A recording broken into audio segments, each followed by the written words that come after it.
Welcome class 12. We are in chapter 7.4. This is regarding leadership, meaning and importance. नेतृत्व, अर्थ एवं महत्व. Leadership, नेतृत्व के कॉन्सेप्ट के बारे में बात करते हैं.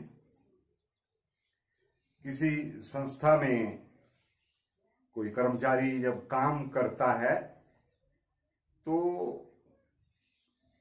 वो उस सर्विस के दौरान अपनी 60% क्षमताओं का ही प्रयोग करता है. अब 60% क्षमताओं का प्रयोग करते हुए संगठन के लिए जो बाकी का 40% क्षमता है उसका दोहन किया जाना बहुत जरूरी है. ऐसे में जरूरत इस बात की है कि जो प्रबंधक हैं वो उन 40% क्षमताओं का संगठन के बेहतरी के लिए उपयोग में लाएं और प्रबंधकों को इस काम को करवाने के लिए उनमें नेतृत्व का गुण होना बहुत जरूरी है. एक कुशल प्रबंधक जो है अगर उसमें नेतृत्व क्षमता भी मौजूद हो तो ऐसा संभव हो पाता है और संगठनात्मक उद्देश्यों को प्राप्त करने में आसानी होती है. तो नेतृत्व जो है वो गुण है जो असंभव को संभव बना देता है. तो यहां पर अर्थ जान लेते हैं नेतृत्व का. तो इसका अभिप्राय दूसरों को इस ढंग से प्रभावित करने से है ताकि वे वही करें जो नेता चाहे. अब वो वही करें जो नेता चाहे. तो अगर किसी व्यक्ति में नेतृत्व के गुण हो तो वहां पर अनुयायियों का, फॉलोअर्स का होना भी बड़ा जरूरी है. और ये फॉलोअर्स ही हैं जो उसे इस काबिल बनाते हैं. बेशक आप में वो गुण है लेकिन अनुयायियों का वहां पर होना अनिवार्य शर्त है. तो परिभाषा के बारे में बात कर लेते हैं. डेफिनेशन. कुंट्स और ओडोनल ने कहा, उनके अनुसार किसी उद्देश्य को प्राप्त करने के लिए संदेश वाहन के माध्यम से व्यक्तियों को प्रभावित कर सकने की योग्यता नेतृत्व कहलाती है. तो कोई ऑब्जेक्टिव प्राप्त करना है और उसको ऑब्जेक्टिव को प्राप्त करने के लिए कम्युनिकेशन, आपका जो संदेश वाहन है वो काम करेगा और वो संदेश वाहन की ही प्रक्रिया है जिससे सामने वाले लोग या आपके जो अनुयायी हैं वो प्रभावित होंगे और इसी को नेतृत्व कहा गया है. अब नेतृत्व की विशेषताओं की बात करते हैं. Characteristics of leadership. तो इसकी यहां पर हमने 5 विशेषताएं यहां पर स्लेट की हुई हैं. आइए जानते हैं कौन सी हैं 5 विशेषताएं. पहला है प्रभावीकरण प्रक्रिया, इन्फ्लुएंसिंग प्रोसेस. अब ये इन्फ्लुएंसिंग प्रोसेस किस प्रकार से है? प्रभावीकरण जो है वो नेतृत्व का सार है. अगर आप प्रभाव डाल नहीं सकते तो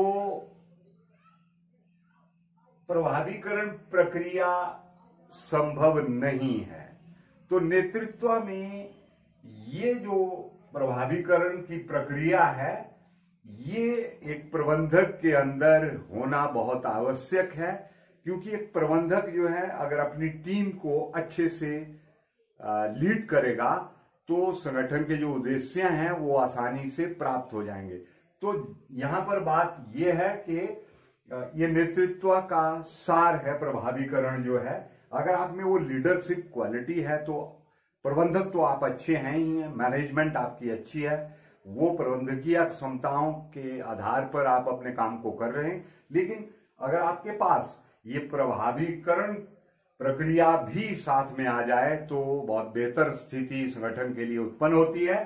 दूसरा है व्यवहार परिवर्तित करने वाली प्रक्रिया, बिहेवियर चेंजिंग प्रोसेस। अब नेतृत्व जो है वो जैसा पहले कहा गया कि अनुयायियों के व्यवहार को बदल देता है, यानी एक नेता वही व्यक्ति होता है जो वो चाहे अनुयायी वही करें। तो यहां पर भी नेतृत्व के गुण का अगर प्रबंध में हम इसको समावेश करवाएं तो एक प्रबंधक के पास अगर ये कला है कि वो अपनी टीम के सदस्यों का व्यवहार परिवर्तित करने में अगर वो सफलता हासिल करता है, सफलता प्राप्त करता है, तो संस्था के लिए बहुत अच्छी स्थिति, सुखद स्थिति होती है, लाभप्रद स्थिति होती है और संगठनात्मक उद्देश्य जो है वो सफल माने जाते हैं। तीसरा है नेता व अनुयायियों में आपसी संबंध, interpersonal relations between leader and followers. यहां पर जरूरत इस बात की है कि नेतृत्व तो तभी होगा जब अनुयायी होंगे। एक अनुयायी ही नेता बनाते हैं और अगर अनुयायी नहीं है, फॉलोअर्स नहीं है, तो आपके अंदर वो नेतृत्व का गुण तो है लेकिन आप लीड किसको करोगे। तो यहां पर अनुयायियों का होना बहुत आवश्यक है और ये उन दोनों का जो केमिस्ट्री है, उन दोनों का जो संबंध है, वो वही करते हैं अनुयायी जो नेता चाहता है। और प्रबंध के क्षेत्र में इसका बहुत लाभ प्राप्त होता है। सामूहिक, चौथा है सामूहिक उद्देश्य प्राप्ति, कॉमन गोल अचीविंग। ये जो नेतृत्व की एक और विशेषता है, यहां पर सबका एक ही उद्देश्य रहता है, अपने संगठन, संस्था, कंपनी के उद्देश्यों को प्राप्त करना। तो यहां पर चाहे अनुयायी हो या नेता हो, उन सब का एक ही उद्देश्य है कि संगठन को बुलंदियों पर, ऊंचाइयों पर ले जाना है और नेतृत्व क्षमता जो है इसे संभव बनाती है। और पांचवा और आखिरी पॉइंट है इसका, ये एक सतत प्रक्रिया है, कॉन्टिन्यूअस प्रोसेस है। ये ऐसा नहीं है कि एक बार आप लीड कर दें और उसके बाद आपको इसकी जरूरत नहीं। ये लगातार चलने वाली, संगठन लगातार चलता है और प्रबंधक जो है वो लगातार काम करते हैं। तो यहां पर उन्हें अपनी टीम को कामयाबी के साथ लीड करना होता है, उनका नेतृत्व करना होता है। अगर वो गुण आप में मौजूद है तो आप अपने प्रबंधकीय कौशल के साथ नेतृत्व का गुण का समावेश करते हुए बहुत अच्छे परिणाम प्राप्त कर सकते हैं। तो ये बात हुई नेतृत्व की विशेषताओं की। अब बात कर लेते हैं प्रबंध कला और नेतृत्व के बारे में, मैनेजरशिप एंड लीडरशिप। अब मैनेजरशिप जहां तक ताल्लुक है, प्रबंध से संबंधित है। प्रबंध यह जानने की कला है कि क्या करना है, कब करना है और किसके द्वारा किया जाना है। और ये सारी चीजें जो हैं वो बिल्कुल मित व्ययितापूर्ण तरीके से संपन्न करवाई जा सकें, वो प्रबंधकीय कौशल कहा जाता है उसको। और यहां पर नेतृत्व की अगर बात करें तो नेता जो हैं वो अनुयायियों की आकांक्षाओं और अभिलाषाओं को पूरा करता है। उनकी कुछ एक्सपेक्टेशंस होती हैं, उनके उन एक्सपेक्टेशंस पर खरा उतरे और वो पूरा करता है, तभी तो वो लीडर कहलाता है। अन्यथा उसे लीडर का दर्जा कौन देगा। तो नेता अनुयायियों की आकांक्षाओं और अपेक्षाओं, माफ करना, अभिलाषाओं को पूरा करता है। तो प्रबंधक का काम होता है प्रबंधकीय गुणों के कारण अपनी टीम को अच्छे से मैनेज करना, क्या करना है, कब करना है, किसके द्वारा किया जाना है, और ये बिल्कुल कम खर्चे में सर्वोत्तम तरीके से इसे संपन्न किया जाए। उसके साथ साथ अगर आप में लीडरशिप क्वालिटी है, नेतृत्व के गुण भी आ जाते हैं, तो एक इक्वेशन सी बन जाती है, समीकरण बन जाता है कि प्रबंधक आप अच्छे हैं प्लस आप में नेतृत्व की क्वालिटी है, तो प्रबंधक प्लस नेता, प्रबंधक जमा नेता बराबर है सफलता। सक्सेस जो है वो आपके कदम चूमेगी। तो यहां पर अगर इन दोनों पहलुओं पे गौर किया जाए, यानी प्रबंध कला और नेतृत्व के ऊपर, तो एक बहुत जानी मानी कहावत है कि ऑल मैनेजर्स आर लीडर्स।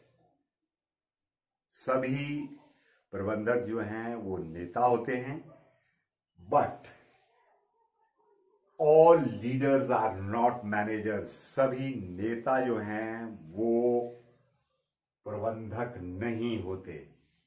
प्रबंध एक ऐसा कौशल है जिसमें नेतृत्व का होना मात्र एक छोटा सा अंग है। यानी प्रबंधन जो है वो एक बड़ा बृहद क्षेत्र है, वाइडर स्कोप है उसका।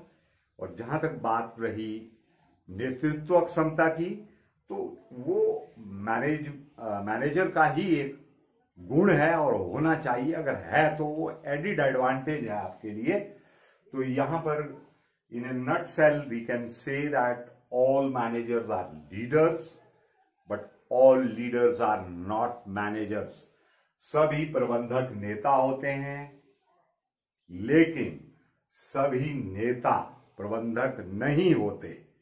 तो आइए जानते हैं प्रबंध कला और नेतृत्व में क्या अंतर है, डिफरेंस बिटवीन मैनेजरशिप एंड लीडरशिप। तो हम इसको जो अंतर का आधार है, बेसिस ऑफ डिफरेंस, वो पहले बताएंगे और उसके बाद हम मैनेजरशिप में और नेतृत्व में उसका प्रभाव देखेंगे। तो पहला हमारा जो पॉइंट ऑफ डिफरेंस है, अंतर का आधार है, वो है अस्तित्व का आधार। एग्जिस्टेंस बेसिस पे इसका मूल्यांकन करते हैं।